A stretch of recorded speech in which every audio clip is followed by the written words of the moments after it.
Hi ആൾ. Stock market വഴി ഏറ്റവും കൂടുതൽ ആളുകൾ ക്യാഷ് ഉണ്ടാക്കുന്നത് ട്രേഡിംഗ് വഴിയാണെന്നാണ് പറയപ്പെടുന്നത്. എൻ്റെ അഭിപ്രായത്തിലും അത് അങ്ങനെ തന്നെയാണ്. പക്ഷെ ഒരു വ്യത്യാസമുണ്ട്. എൻ്റെ അഭിപ്രായത്തിൽ ട്രേഡിംഗ് വഴി ക്യാഷ് ഉണ്ടാക്കുന്നവർ സ്വയം ട്രേഡ് ചെയ്തിട്ടല്ല ക്യാഷ് ഉണ്ടാക്കുന്നത് എന്ന് മാത്രം. ഇന്നത്തെ വീഡിയോയിലൂടെ രണ്ട് കാര്യങ്ങളാണ് ഞാൻ പറയാൻ ശ്രമിക്കുന്നത്. ഒന്നാമതായി വിവിധ തരത്തിലുള്ള ഇൻവെസ്റ്റേഴ്സും ട്രേഡേഴ്സും തമ്മിലുള്ള വ്യത്യാസം. രണ്ടാമതായി വാർത്താ മാധ്യമങ്ങളും സോഷ്യൽ മീഡിയയും ട്രേഡിങ്ങിനെ ഇത്ര അധികം പ്രൊമോട്ട് ചെയ്യാനുള്ള കാരണങ്ങൾ എന്നീ രണ്ട് കാര്യങ്ങളാണ് ഇന്നത്തെ വീഡിയോ. ഇന്നത്തെ വീഡിയോയിൽ ഞാൻ പറയാൻ പോകുന്ന കാര്യങ്ങൾ ഒരു പക്ഷേ നിങ്ങളോട് ഇതുവരെ ആരും പറയാത്ത ട്രേഡിംഗ് രഹസ്യങ്ങളായിരിക്കും. അതിനാൽ തന്നെ വീഡിയോ സ്കിപ്പ് ചെയ്യാതെ മുഴുവനായിട്ട് കാണാൻ ശ്രമിക്കാം. വീഡിയോയിലേക്ക് പോകുന്നതിന് മുമ്പ് നിങ്ങൾ ഇതുവരെ ചാനൽ സബ്സ്ക്രൈബ് ചെയ്തിട്ടില്ല എങ്കിൽ സബ്സ്ക്രൈബ് ചെയ്യുക, ഒപ്പം നോട്ടിഫിക്കേഷനും ഓൺ ചെയ്ത് വെക്കുക. അതുപോലെ തന്നെ ഈ വീഡിയോ ഒന്ന് ലൈക്ക് ചെയ്യുക. കാരണം നിങ്ങൾ ലൈക്ക് ചെയ്ത് കഴിഞ്ഞിട്ടുണ്ടെങ്കിൽ ഞാൻ ഭാവിയിൽ അപ്ലോഡ് ചെയ്യുന്ന വീഡിയോസിന്റെ നോട്ടിഫിക്കേഷൻ നിങ്ങൾക്ക് വേഗത്തിൽ കിട്ടും. Welcome to walls and balls.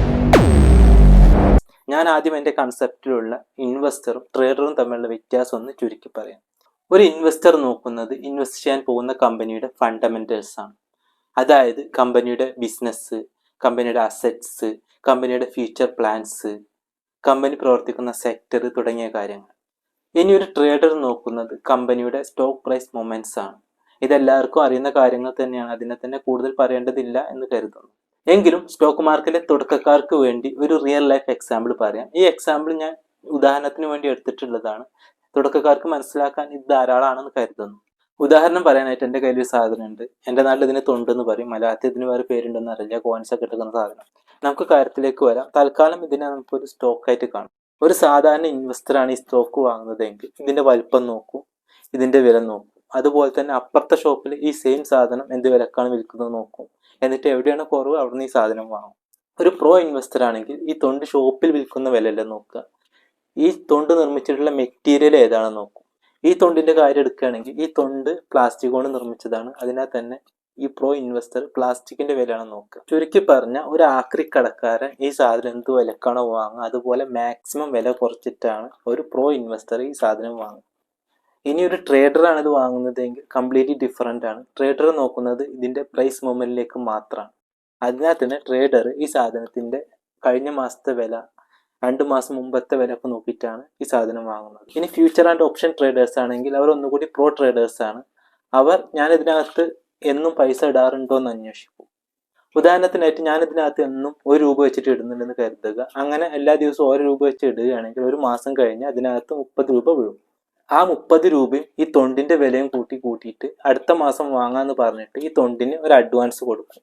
അതാണ് ഫ്യൂച്ചർ ആൻഡ് ഓപ്ഷൻ ട്രേഡ്. അതേ കുഴപ്പിക്കാതെ മനസ്സിലാക്കാൻ ശ്രമിച്ചതാണ്. നിങ്ങൾക്ക് മനസ്സിലായിട്ടുണ്ടാവും എന്ന് കരുതുന്നു. ഇനി കൂടുതലായിട്ട് എന്തെങ്കിലും സംശയം ഉണ്ടെങ്കിൽ അത് കമന്റ് ചെയ്യുക, ഞാൻ റീപ്ലൈ തരാൻ ശ്രമിക്കാം. ഇനി ഇൻവെസ്റ്റേഴ്സിന്റെ ട്രേഡേഴ്സിന്റെ ലാഭനഷ്ടങ്ങൾ നോക്കാം. സാധാരണ ഇൻവെസ്റ്റർ ആണെങ്കിൽ ഈ തൊണ്ട് ഒരു 5 വർഷം മുമ്പാണ് വാങ്ങുന്നതെങ്കിൽ ഇന്ന് ഷോപ്പിൽ വിൽക്കുന്ന വിലനേക്കാളും ഒരുപാട് കുറഞ്ഞ വിലക്കാവും വാങ്ങിയിട്ടുണ്ടാവുക. ഇനി പ്രോ ഇൻവെസ്റ്റർ ആണെങ്കിൽ ഈ സാധനം പ്ലാസ്റ്റിക്കിന്റെ വില നോക്കിയിട്ടാവും വാങ്ങിയിട്ടുണ്ടാവുക. അന്നത്തെ പ്ലാസ്റ്റിക്കിന്റെ വിലയേക്കാൾ എന്തായാലും കൂടിയിട്ടുണ്ടാവും. ഈ 2 തരം ഇൻവെസ്റ്റേഴ്സിനും ഒരു പക്ഷെ ലാഭം കുറവായിരിക്കും, പക്ഷെ നഷ്ടം വന്നിട്ടുണ്ടാവില്ല. ഇത്തരത്തിലുള്ള ഇൻവെസ്റ്റേഴ്സ് ആണ് Warren Buffett, Larry Fink, Tata, Adani, Ambani തുടങ്ങിയവരൊക്കെ. ഇനി ട്രേഡേഴ്സിന്റെ കാര്യം നോക്കാം. ഞാൻ നേരത്തെ പറഞ്ഞതുപോലെ സൂപ്പർ റിച്ച് കാറ്റഗറി ലിസ്റ്റ് ഒരു ട്രേഡറിനെ നമുക്ക് കാണാൻ സാധിക്കില്ല. ടാറ്റ, അദാനി, അംബാനി തുടങ്ങിയവരെ പോലുള്ള ഒരാളും ഈ ട്രേഡേഴ്സ് ലിസ്റ്റിലില്ല. സെബി പറയുന്ന കണക്കുകൾ പ്രകാരം ഓരോ 10 ട്രേഡേഴ്സിലും 9 ട്രേഡേഴ്സ് നഷ്ടത്തിലാണ്. അതായത് 90% ട്രേഡേഴ്സും നഷ്ടത്തിലാണ്. ഈ 90% ട്രേഡേഴ്സിന്റെ ആവറേജ് നഷ്ടം 50,000 രൂപയാണ്. 50,000 ഒരു ആവറേജ് എമൗണ്ട് ആണ്. അതിനാൽ തന്നെ അതൊരു ചെറിയ എമൗണ്ട് ആയിട്ട് കരുതണ്ട. ഈ നഷ്ടത്തിന്റെ വ്യാപ്തി മനസ്സിലാക്കുന്നതിന് വേണ്ടിയിട്ട് വിവിധ ഏജ് കാറ്റഗറിയിലായിട്ട് ഈ നഷ്ടത്തെ നമുക്കൊന്ന് സ്പ്ലിറ്റ് ചെയ്യാം. ഈ കണക്കുകൾ ഫീച്ചർ ആൻഡ് ഓപ്ഷൻ ട്രേഡേഴ്സിനെ അടിസ്ഥാനമാക്കിയിട്ടുള്ളതാണ്.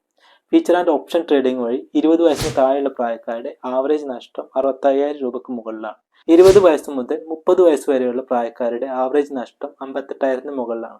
30 വയസ്സ് മുതൽ 40 വയസ്സ് വരെയുള്ള പ്രായക്കാരുടെ ആവറേജ് നഷ്ടം 1,16,000 മുകളിലാണ്. 40 വയസ്സ് മുതൽ 50 വയസ്സ് വരെയുള്ള പ്രായക്കാരുടെ ആവറേജ് നഷ്ടം 1,17,000 മുകളിലാണ്. 50 മുതൽ 60 വയസ്സ് വരെ പ്രായമുള്ളവരുടെ ആവറേജ് നഷ്ടം 2,00,000 മുകളിലാണ്. 60 വയസ്സിന് മുകളിൽ പ്രായമുള്ളവരുടെ കണക്ക് നോക്കുകയാണെങ്കിൽ ഇത് 2,50,000 വരെയാണ്. ഈ കണക്കുകൾ നോക്കുമ്പോൾ ഏറ്റവും കൂടുതൽ നഷ്ടം വന്നിട്ടുള്ളത് റിട്ടയർ ആയതും അല്ലെങ്കിൽ റിട്ടയർ ആവാൻ പോകുന്ന ആളുകളുമായ പ്രായക്കൂടുതലുള്ള ആളുകൾക്കാണ്. അതായത് റിസ്ക് എടുക്കാൻ കഴിയാത്ത അല്ലെങ്കിൽ റിസ്ക് എടുക്കാൻ പാടില്ലാത്ത പ്രായക്കൂടുതലുള്ള ആളുകളാണ് ഏറ്റവും കൂടുതൽ നഷ്ടം വരുത്തി വെച്ചിട്ടുള്ളത്. ഇത്രയൊക്കെ നഷ്ടം വന്നിട്ട് സ്റ്റോക്ക് മാർക്കറ്റായിട്ട് ബന്ധമുള്ള വാർത്താ മാധ്യമങ്ങളിലും സോഷ്യൽ മീഡിയ അക്കൗണ്ടിലൊക്കെ നമ്മൾ കൂടുതൽ കാണുന്നത് ട്രേഡിങ്ങും ട്രേഡിംഗ് സ്ട്രാറ്റജീസും ട്രേഡിംഗ് പഠനമൊക്കെയാണ്. ഇതിൻ്റെ കാരണം എന്താണെന്ന് ചിന്തിച്ച് നോക്കിയിട്ടുണ്ടോ? കാരണങ്ങൾ പലതുണ്ട്. ഒന്നാമത്തെ കാരണം നമ്മൾ തന്നെയാണ്. നമുക്ക് നമ്മുടെ പൈസ പെട്ടെന്ന് ഇരട്ടിയാക്കണം. അതിനാൽ തന്നെയാണ് നമ്മുടെ നാട്ടിൽ സ്റ്റോക്ക് മാർക്കറ്റ് ഇൻവെസ്റ്റേഴ്സിനേക്കാൾ കൂടുതൽ ഡെയിലി ലോട്ടറി എടുക്കുന്ന ആളുകൾ ഉള്ളത്. ഒരാൾ വന്നിട്ട് 1000 5 വർഷം കൊണ്ട് 1500 ആക്കി തരാമെന്ന് പറയുമ്പോൾ മുഖം ചുളിക്കുകയും, മറ്റൊരാൾ വന്നിട്ട് 1000 ഒരു മാസം കൊണ്ട് 2000 ആക്കി തരാമെന്ന് പറയുമ്പോൾ 10000 എടുത്തു കൊടുക്കുകയും ചെയ്യുന്നതും അതുകൊണ്ട് തന്നെയാണ്. രണ്ടാമത്തെ കാരണം ഞാൻ ഈ വീഡിയോയുടെ തുടക്കത്തിൽ പറഞ്ഞു തന്നെയാണ്. ആളുകൾ ട്രേഡ് ചെയ്തിട്ടല്ല കാശ് ഉണ്ടാക്കുന്നത്, ട്രേഡ് ചെയ്യിപ്പിച്ചിട്ടാണ്. ഇനി നിങ്ങൾക്കൊരു സംശയം ഉണ്ടായേക്കാം, ഈ ട്രേഡ് ചെയ്യിപ്പിച്ച് കാശ് ഉണ്ടാക്കുന്നത് ആരാണ്? അത് നിങ്ങൾക്ക് നിങ്ങളുടെ സോഷ്യൽ മീഡിയ അക്കൗണ്ട്സിൽ നോക്കിയാൽ തന്നെ മനസ്സിലാവും. എങ്കിലും ഈ ഗണത്തിൽപ്പെട്ട ചിലരെ കുറിച്ച് പറയാം. ഒന്നാമതായി ട്രേഡിംഗ് കോഴ്സുകൾ, ട്രേഡിംഗ് സോഫ്റ്റ്വെയർസ് ഒക്കെ വിൽക്കുന്നവർ. രണ്ടാമതായി ട്രേഡിംഗ് കോഴ്സ് വിൽക്കുന്നവർ. ഇത്തരം കോഴ്സ് 50% എന്തായാലും സക്സസ് ആവാറുണ്ട്. അതിനെക്കുറിച്ച് ഞാൻ വീഡിയോ ചെയ്തിട്ടുണ്ടായിരുന്നു. വീഡിയോ കാണാൻ ആഗ്രഹമുള്ളവർക്ക് വീഡിയോ ഐ ബട്ടണിലുണ്ട്. മൂന്നാമതായി നിങ്ങളുടെ ബ്രോക്കേഴ്സും സബ് ബ്രോക്കേഴ്സും. ഈ കൂട്ടരാണ് ഇതിൽ ഏറ്റവും കൂടുതൽ ലാഭം ഉണ്ടാക്കുന്നത്.